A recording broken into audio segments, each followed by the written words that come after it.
محترم صدر جلسہ، عزیزان گرامی، پیارے بچوں اور بچیوں، السلام علیکم ورحمۃ اللہ وبرکاتہ۔ ہم سب یہاں 15 اگست یعنی یوم آزادی منانے کے لیے جمع ہوئے ہیں۔ یہ وہ دن ہے جب ہمارے ملک ہندوستان کو 200 سالوں کی غلامی کے بعد آزادی ملی، مگر یہ آزادی ہمیں تحفے میں نہیں ملی بلکہ لاکھوں ہندوستانیوں کی قربانیاں اور ہزاروں جانوں کا نذرانہ دینا پڑا، تب جا کر ہمیں یہ نعمت حاصل ہوئی۔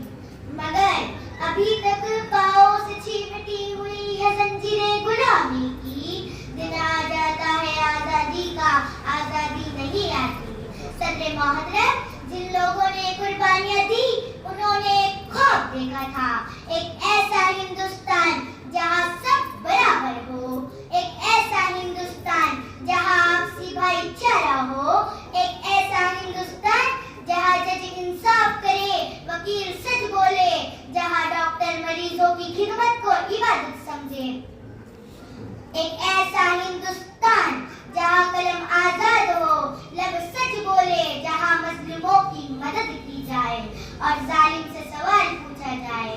اور یاد رکھے، ایک ایسا ہندوستان توپوں سے نہیں تعلیم سے بنے گا۔ دعا کرے اللہ ہمارے بزرگوں کے خوابوں کو پورا کرے۔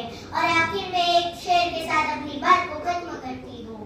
وفاداری وطن سے ہو یہی اسلام کہتا ہے، وفاداری وطن سے ہو یہی اسلام کہتا ہے، ہم اپنے دل کے ہر گوشے میں ہندوستان رکھتے ہیں۔ جے ہند، السلام علیکم ورحمۃ اللہ۔